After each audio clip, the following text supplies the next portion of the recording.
Now we're going to talk about Asians and Asian Americans in the comics. First of all, when we're talking about Asian American characters in U.S. comics, it's almost entirely going to be a story of East Asian characters and a few examples of Southeast Asian characters.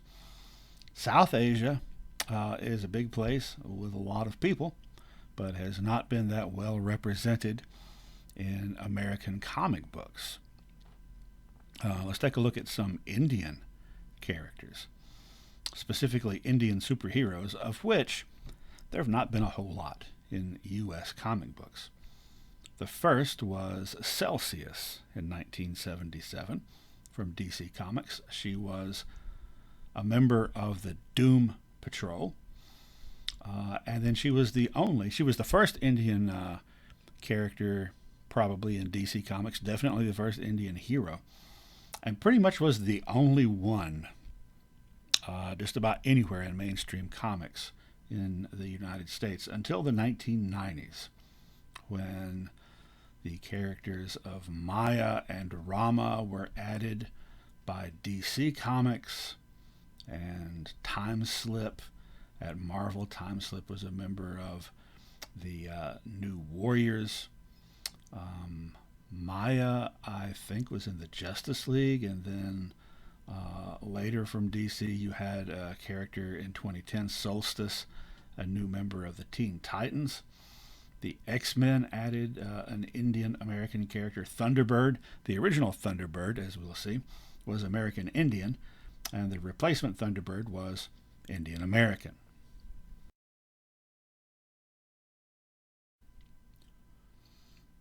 You know where you will find a lot of Indian superheroes? India. Here are just a few examples just from the one publisher, Raj Comics, that started operations in India in 1984. Meanwhile, back over in the U.S., also of South Asian lineage, Kamala Khan, or Ms. Marvel, whose family is Pakistani American. But, as I mentioned, for the most part, what you're going to be seeing in a discussion about Asians in American comics is East Asians. And let me just preface this by saying right up front, the place where you're going to find the most East Asian comic book characters is in East Asia, particularly in manga from Japan, which, there could be an entire semester-long course just on that. And that's not something that I am really super up on.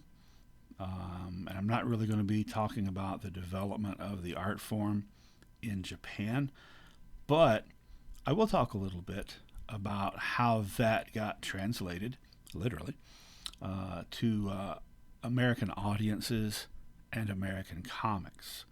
Now, there was a manga in 1966 called Mach Go Go Go, which was immediately very popular and was made into a TV show in Japan the following year, 1967.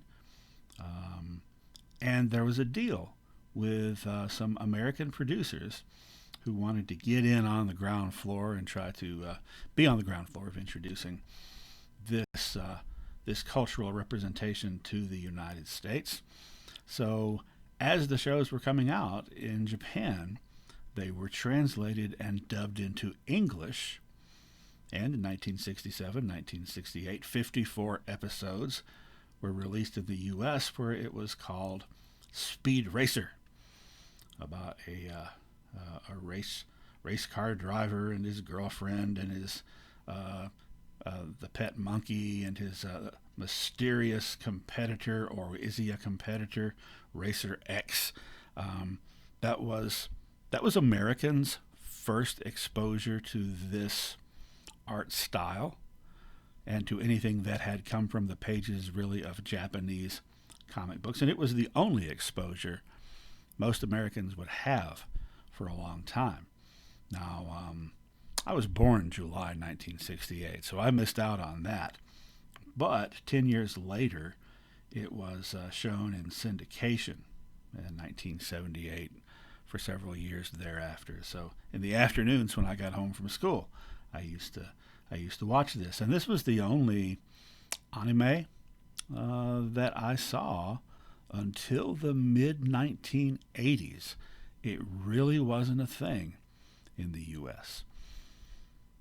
until the late 1980s. Now I remember reading in some of the comics trade journal publications about things like Barefoot Gen and stuff like that. And I had heard of Lone Wolf and Cub because it was also made into several movies in Japan and a television show.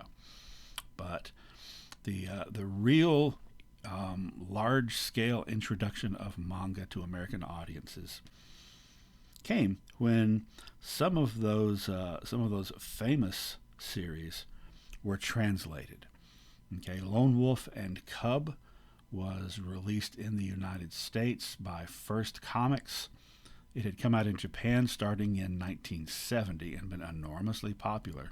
1987, the English translation started to be released, and it was reprinting the originals but with English dialogue. And I remember buying the first issue of that when it came out at Bob's Collector's Den in Cookville. The following year, 1988, Akira was released by Marvel's imprint Epic Comics, which was like stuff outside the Marvel universe. And this coincided with the international release of the anime version of that long manga series. And this made a huge splash with audiences, both the film and the book, both the anime and the manga. So after that, and by the way, Lone Wolf and Cub had been very influential in its Japanese incarnation to a lot of artists, including Frank Miller. But 1988, 89, you started to see more and more of those manga translations, and by the 1990s, it was commonplace, and a lot of young people were just sort of lapping it up as part of their childhood and part of their adolescent experience.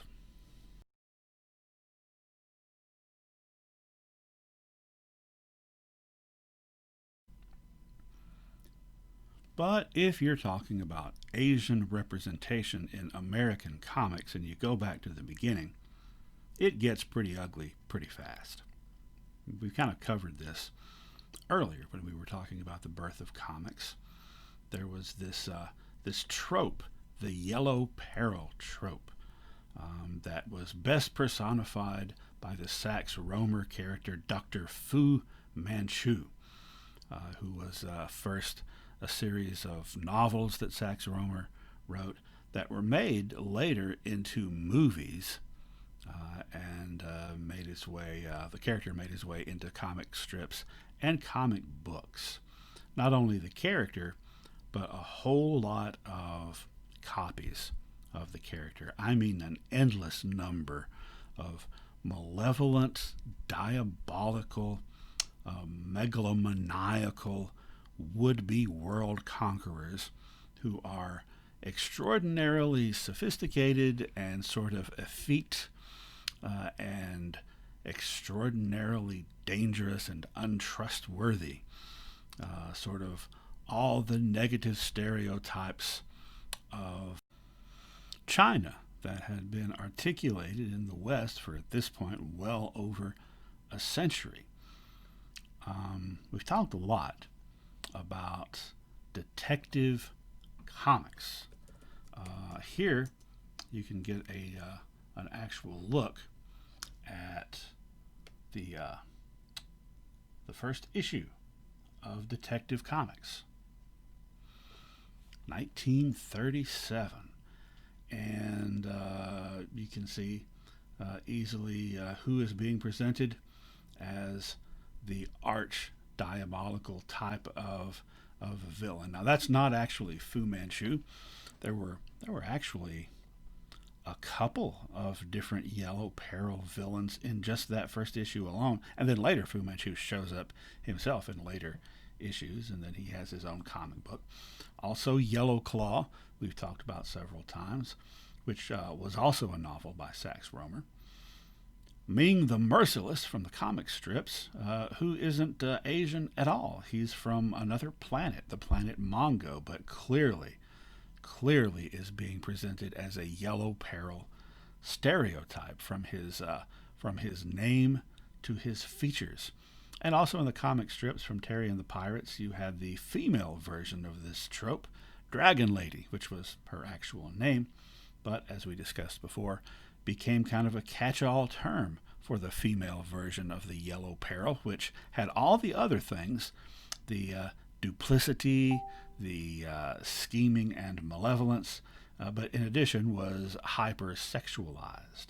So those were the kinds of things, kinds of ways that you would usually see Asians represented, not in a positive way, not as heroes, though there was an Asian hero in Detective Comics who was kind of a catch-all detective, but only lasted for a short time. Now, speaking of Asian American detectives, one sort of exception to that sort of portrayal was Charlie Chan. Now, Charlie Chan, like Fu Manchu, started in the pages of a novel, in this case by Earl der Biggers. And the novel was actually based on a real guy, a police detective in California who solved some high-profile crimes, loosely based on him. Except that the guy was not a Chinese immigrant. He was Chinese American who had, I think, been born in Hawaii. And the book was real popular, and like Fu Manchu, it became a series of movies. And from there, made its way to the comics. Except in the movies, they changed the character somewhat. They had him speaking in this absolutely horrible pidgin English and speaking in all these stereotypes, which the character in the novels didn't do. He kind of talked like anybody else, essentially. So when he made his way to the comics, it was not the novel version, it was the movie version. So even though he was presented as a hero, he was also carrying around all these stereotypes. Now, another way that Asians would be represented in the Golden Age, much like with African Americans, was as sidekicks. And there were several. The Vigilante from over at All American DC Comics. The Vigilante had a sidekick named Stuff the Chinatown Kid, whom he picked up in, I don't remember if it was Los Angeles or San Francisco, but his grandfather, I think, had been killed by the Tong, the Chinese mafia, essentially. So there was him and the Crimson Avenger. Both these guys, by the way, the Vigilante and the Crimson Avenger, were part of that team of 7 heroes that were kind of like second string DC heroes back then. Crimson Avenger had a sidekick, also Chinese American, named Wing. The difference between Stuff and Wing is that Stuff was portrayed as talking like any of the other characters. Wing had this really thick, horrible, fake accent and all the stereotypes. And Wing was also drawn with sort of buck teeth. And as time went on, his portrayal got worse and worse, whereas Stuff's kind of improved. In fact, now this is kind of weird.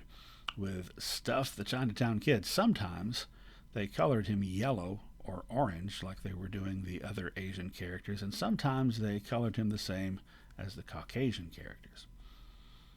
Well, I mentioned, I don't know if I mentioned, But when I was talking about the horrible stereotypes that Wing devolved into, that's what Chop Chop from the Blackhawks started with. Remember we talked about him. Just, it makes you cringe to look at him. He's kind of like the whitewash Jones for Asian characters from the Golden Age. Although gradually, by the 1960s, remember, he was starting to look like a real human being. The Green Hornet had as his sidekick Kato, his chauffeur, who was a martial arts expert played by Bruce Lee in the TV show. And Kato, much like Stuff, the Chinatown Kid, was presented as being really, really competent and really, really loyal. The kind of junior partner a self-respecting hero would want to have, not a comedy relief walking stereotype. Now, Chop Chop, part of the Blackhawks, as I said, took decades to be portrayed in a semi-human form. Mei Ling from the Girl Commandos, remember them? She was presented as looking like a normal human being and didn't have the stereotypical speech patterns. She was supposed to be not a Chinese American, but a Chinese national whose family had been killed by the Japanese. So she joins the Girl Commandos. Now, much like Stuff, the Chinatown Kid, sometimes they color her yellow, and sometimes they would color her the same Caucasian tones as everyone else, as though to single out the characters that are the most heroic to look the whitest, or to look the least like an other, as they were definitely othering the other Asian characters.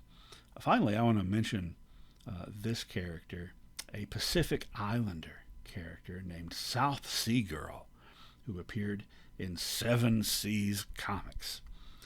South Sea Girl was kind of like a variation of the Jungle Girl, right? She's protecting her people, and she, like the Jungle Girl characters, is pretty competent and able to handle herself. She was created by, guess who? Matt Baker. However, something very different arrived on the scene, albeit briefly, in 1944 in the pages of Blazing Comics, which was from a publisher called Rural Home Publishing, who had a handful of titles. Apparently they were a fly-by-night outfit who were using black market paper, and none of their titles lasted very long. This one only lasted for 4 issues. But what a ride it was when it comes to Asian representation. And a superhero called the Green Turtle, who, just to give you a little bit of background here on the character, they never show his face. He's never shown without his mask. We don't know his secret identity. In fact, we're not told anything about him other than the fact that he went from the United States to China in the early 1940s to help the Chinese fight against the invading Japanese. And actually, a lot of Americans did that before the U.S. got involved in the war. There was the group of pilots called the Flying Tigers, who were American pilots who volunteered to fight for the Chinese army against the Japanese. So anyway, this guy's over there as a superhero, and he is fighting against the Japanese and coordinating attacks with the Chinese military. Now, it never says anything about him, but it seems as though he is, although he's coming from the United States, he is very easily accepted into Chinese society and Chinese culture, and the implication is that he is Chinese American, although they never specifically say so, and they color him differently than they do the other Asian characters. But take note, when we just talked about Stuff, the Chinatown Kid, and Mei Ling, they also were colored differently, even though they were clearly supposed to be Chinese. With the whiter you are, the more of a good guy you are, I guess, sort of thing. Um, the idea that he was of Chinese descent is reinforced by the fact of who wrote and drew this comic, which lasted 4 issues. It was an artist named Chu Fuk Hing, who was born in 1897 in Hawaii. His parents had been immigrants from China. So anyhow, the Green Turtle goes over there. He picks up a teenage sidekick named Burma Boy, who is a Burmese adolescent whose family has been killed by the Japanese, that the Green Turtle takes under his wing. Well, this character didn't catch on, in large part probably because of the company was such a fly-by-night influx kind of company. And it was quickly forgotten, if anyone even noticed it to start with. But over the years, more people discovered it. So you could make the argument that the Green Turtle was the first Asian or Asian American superhero and the first to have his own title. But kind of like the whole Voodoo situation with Matt Baker, someone could counter-argue that they never explicitly say he is Chinese. It is just something that was surmised by some readers. However, many years later, in 2014, the critically acclaimed comics writer Gene Luen Yang, who is Chinese American and who had been writing Superman, and the Malaysian artist Sunny Liu cooperated, worked together to bring the Green Turtle back in The Shadow Hero. And not only do they bring him back, they provide more background detail. And by the way, they could do this because the company was out of business and the character was in the public domain.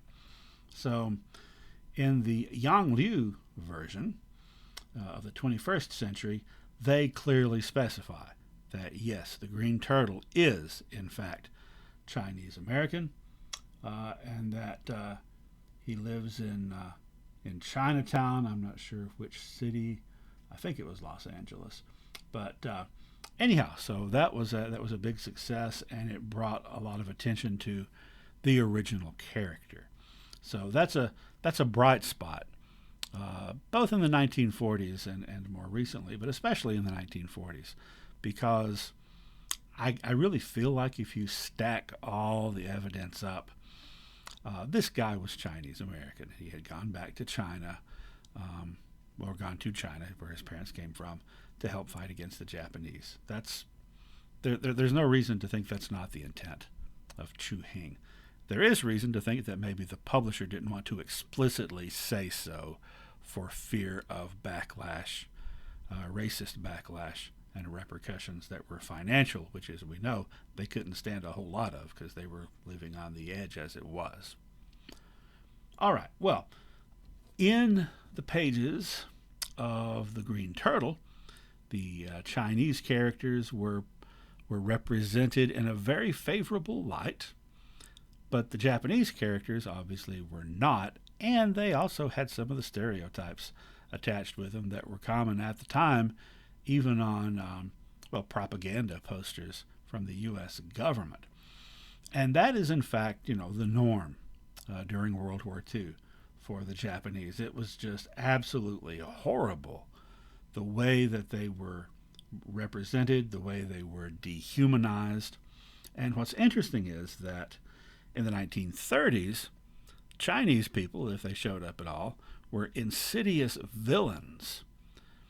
Sometimes Japanese people were not, like Kato, the chauffeur of the Green Hornet, was Japanese, and he was portrayed in a very positive light. Until the U.S. got involved in World War II, and then Japan was the enemy, and China was our ally. So all of a sudden, Chinese people start getting represented in American comics in a more positive light than Japanese people are presented, much worse than Chinese ever were.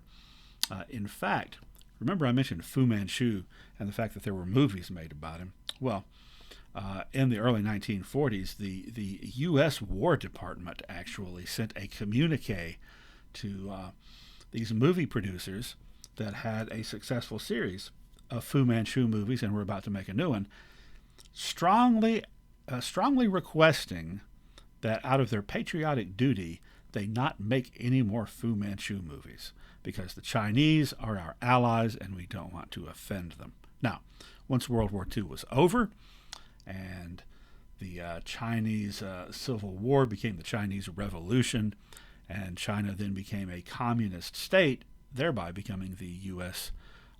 Enemy, then the Chinese went back to always being villains, or usually being villains again, and were villains throughout the 1950s, like with Yellow Claw, and the 1960s. A lot of the early Marvel superheroes encountered villains who were from Red China, particularly Iron Man, because he was running into Chinese communist characters all the time. The Radioactive Man was one of those villains. All right, well, it is kind of de rigueur, which is, a French way of saying commonplace, just a daily way of doing things, to present people from a country that America is at war with as less than human in comic books and in pop culture in general. But during the Korean War, the war comics put out by EC didn't fit that mold.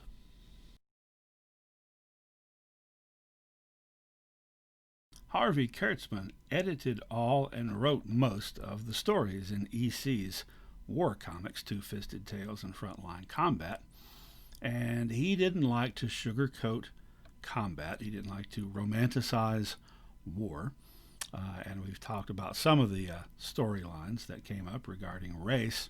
He also was really good about showing both sides of the conflict and humanizing instead of dehumanizing soldiers and civilians that were on the opposite side of the United States.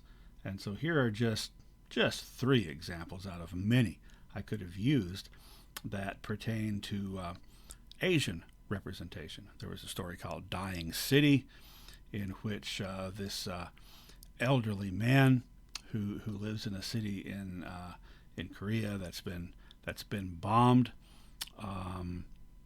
has a I think it was his grandson gets blinded.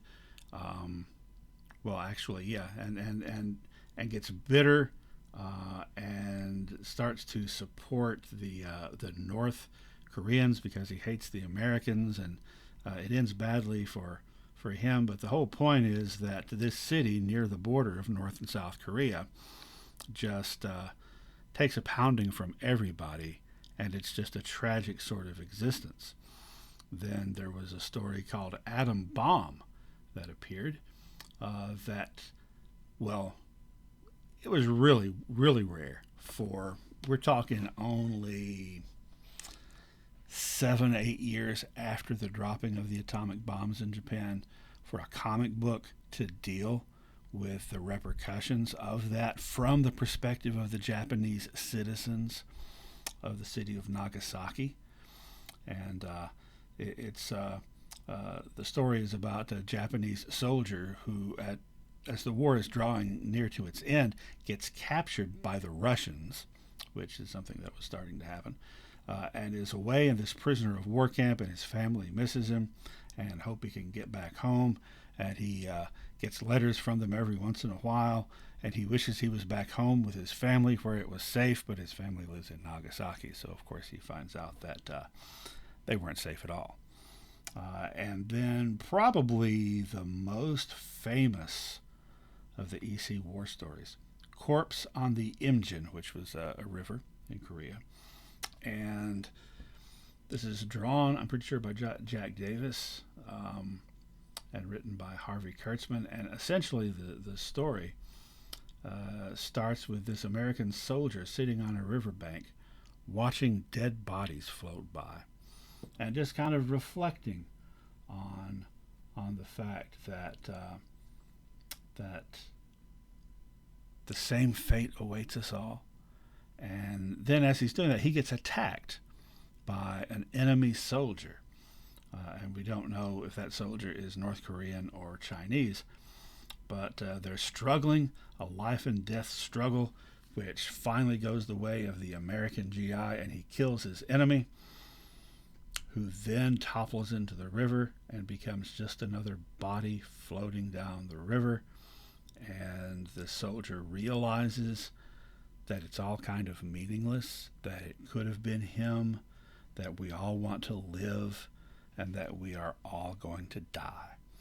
So really, really powerful stuff. But that was, a lot of stuff about EC was the exception rather than the rule in the 1950s. So throughout the rest of the 1950s, I mean, the most significant thing, I think, after the EC war comics was Jimmy Woo, that we've talked about already a couple of times, showing up in Yellow Claw, who was a Chinese-American heroic FBI agent that is presented without any stereotypes whatsoever, which is very rare.